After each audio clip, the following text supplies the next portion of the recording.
박근혜 대통령이 이제 물러났죠. 이제 박근혜 씨죠. 네. 이제 구속을 앞두고 있는데 그럼 4년 동안 일은 잘했는지 경제 쪽을 조금 더 너무 잔인한 주제 아닙니까 이거? 너무 잔인한 주제인데 경제학자로서 본인은 잘못이 없다고 하니까. 네, 본인은 순수한 마음으로 했다 그러죠. 그리고 나라를 위해서 일했다고 하니까. 네, 순수한 마음만 갖고 경제가 움직이는 건 아니다. 라는 거를 이제. 그러면 실제 다른 거 다 빼고 성적표로 한번 따져보자. 이런 말씀이시네요. 네네. 잔인한 주제입니다. 자, 그러니까 박근혜 정부 4년의 경제 성적표. 네. 한마디로 말하면. 네. 박근혜 씨가 대통령일 때 내세운 고가 474였습니다. 네. 이게 원래는 이명박 747에서 747이었죠. 네. 이명박 씨 747은 7% 경제 성장에 1인당 GDP 4만 달러, 네. GDP 순위 세계 7위라고 네. 하는. 네. 전혀 지켜지지 않은. 네. 네. 이명박 대통령 5년 동안 평균 경제 성장률이 3.2%. 네. 그러니까 반토막 난 거고 1인당 GDP가 한 2만 한 8천 달러 좀 안 됐죠. 2만 7천 달러 네. 이 정도에서 그쳤고요. 4만 달러가 안 되고 7위는 내려갔죠. 네. 순위는 내려갔고요. 순위는 내려갔고 네. 다 내려갔어요, 사실. 근데 그거는 이제 너무 심하다 싶으니까 이제 바꾼 게 474입니다. 네. 4% 경제 성장을 하고 고용률을 70%까지 올리겠다. 이거는 네. 참신했어요. 네. 우리가 여태까지는 실업률 보고 이랬지만은 사실 더 중요한 지표는 고용률이거든요. 네네. 생산 가능 인구 중에 실제로 일하는 사람이 몇 퍼센트냐. 네. 이거를 70%까지 올리겠다.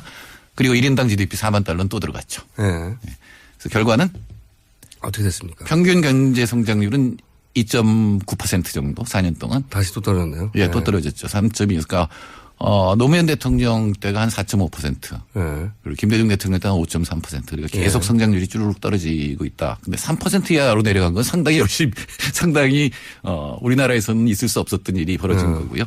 그다음에 고용률 70%는 66%가 됐어요. 네. 그러니까 고용률은 상당히 올라갔습니다. 네. 그러니까 이건 잘한 정책이라고 볼 수도 있는데 실제로 누가 고용이 더 됐냐를 보면은 노인들이 더 많이 했어요. 60대가 대부분. 그리고 50대 이상의 여성들. 그러니까 이제 가게가 도저히 유지가 안 되니까 허드렛 일을 하기 시작한 거고 그다음에 자영업자의 숫자가 늘어나서 고용률이 66% 정도까지 올라갔고요. 그다음 마지막 1인당 GDP 4만 달러는 역시 2만 8천 달러로 그대로 그 자리에 있습니다. 그 지표상으로는 그렇고 좀 더 구체적으로 들어가면요. 네. 그러니까 사실은 2만 달러 구호는 노무현 대통령 때 3년 차에 나온 구호고 실제로 달성을 했습니다. 네. 그래서 그만둘 때 한 2만 3천 달러, 네.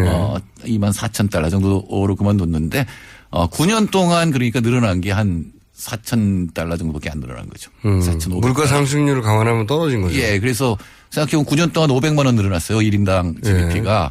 그 9로 나누면은 1년에 한 60만 원 정도 늘어난 거죠. 예. 그 전에는 훨씬 더 가령 노무현 대통령 때는 그러니까 달러로 따진 1인당 GNI는 16% 정도 연평균 16% 늘어났어요. 물론 이건 환율이 작용을 하는 겁니다만 그러니까 국민들 입장에서는 삶이 퇴보한다라는 느낌이 들게 돼 있죠. 더 나쁜 거는 사실은 이거는 국민의 정부까지 합쳐도 마찬가지인데 자식 세대가 그래서 더 어려워지는 그 세대가 시작했다고 그러잖아요. 예, 헬조선, 예. 흑수저, 금수저 얘기가 나오는 거죠. 자식이 더 나은 조금이라도 더 나은 삶이 뭐 그 안보 차원이든 복지 차원이든 뭐 경제 수준 차원이든 조금 더 나은 삶이 항상 이어졌는데 이제는 자식 세대가 부모 세대보다 더 못 사는 시대가 되었다 이렇게 말하죠. 예, 97년경의 통계청 조사를 보면 우리 아이가 나보다 못되게 될 가능성에 대해서 몇 퍼센트나 그렇게 될 것 같다라고 대답했을 것 같아요. 굉장히 낮게 받겠죠 그때. 예, 낮게 5%. 예. 지금은 한 더 나아질 거라고 다들 생각했죠. 예, 예.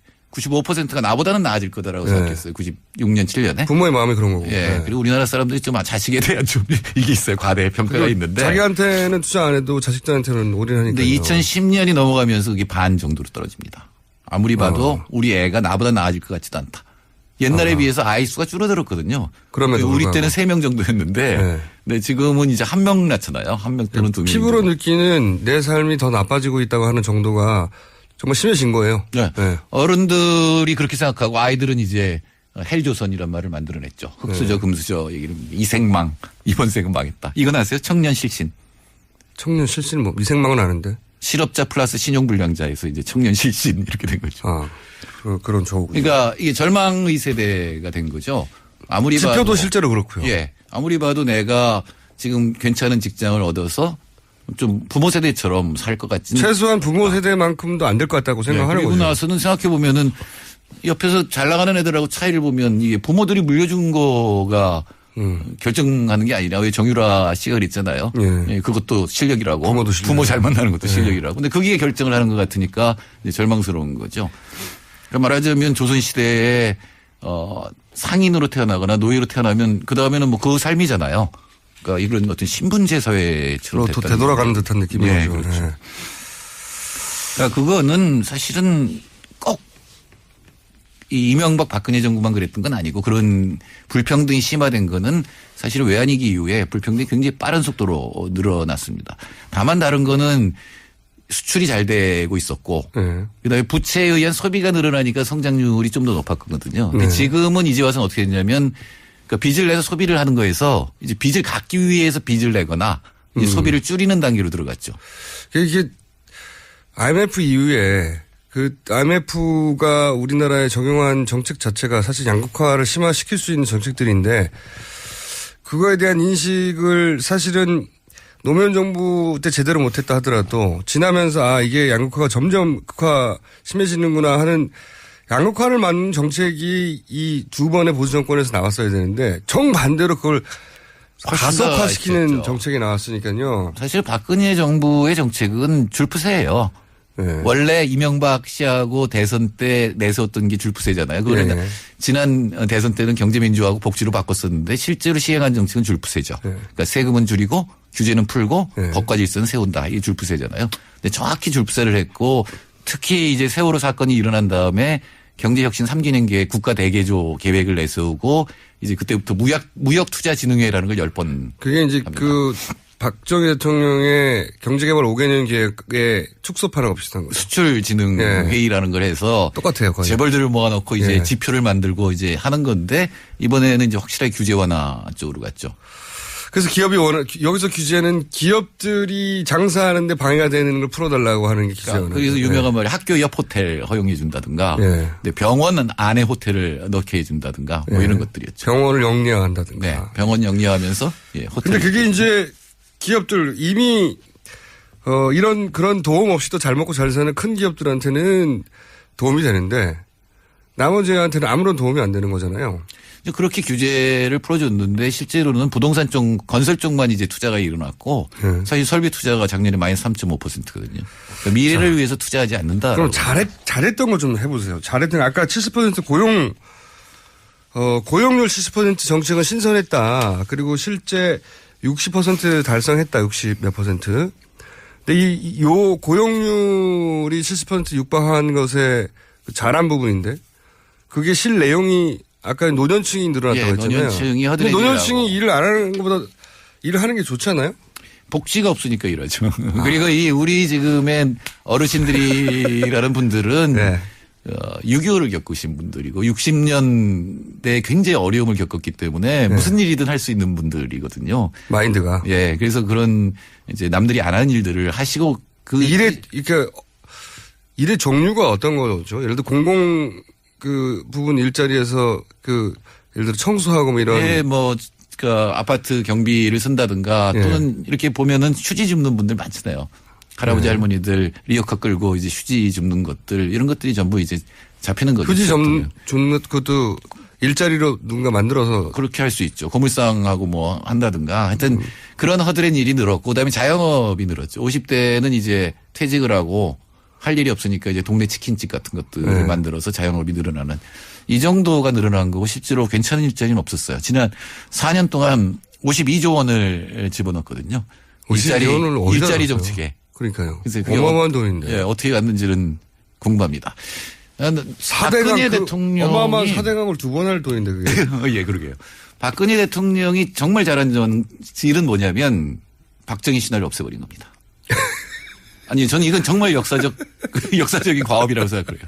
그러니까 많은 분들이 이명박 씨 뽑을 때나 박근혜 씨 뽑을 때 실제로 박정희 대통령을 연상했거든요. 맞습니다. 그러니까 박정희 시대에 기업을 해서 성공한 사람. 예. 그리고 박정희의 정책을 그대로 할 수 있을 것 같은 그의 딸을 예. 뽑았는데 지난 9년간 우리나라 경제는 완전히 망가졌거든요. 이제는 박정희 씨의 정책은 더 이상 통하지 않는다라는 걸 증명을 해준 거죠.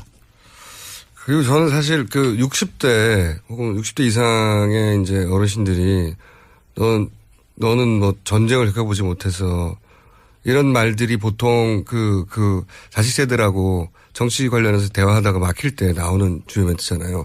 요즘 60대에 6.25를 못 꺾었어요. 예, 60대는 아니죠. 예, 70대가 6.25를 겪고. 이제는 그 멘트는 70대, 왜냐면은 50년이고 지금은 그 2016년이니까요. 66년이 지났어요, 전쟁이.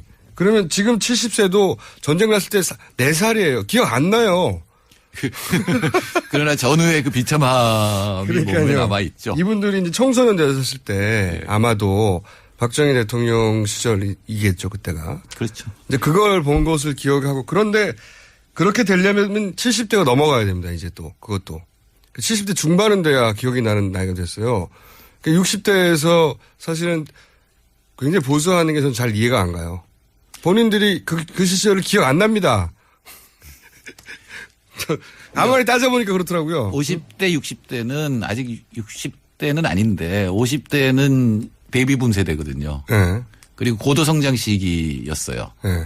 그래서 지금 매일매일 빌딩 올라가던 시절. 네, 재산도 제일 어떻게 보면 많아요. 국민연금도 괜찮아요. 네. 이분들이 이제 앞으로 베이비붐 세대가 받으면 그러니까 이분들은 그걸 지켜야 되기 때문에 50대가 보수화가 급격하게 일어나고 있죠. 50대 사실 후반 70대는 쪽. 50대 후반 쪽. 예. 55세 이상이 예. 이제 베이비붐 세대인데 이분들이 이제 급격하게 보수화되고 있고 그게 이제 우리나라에서 문제가 될 수가 있는 거죠.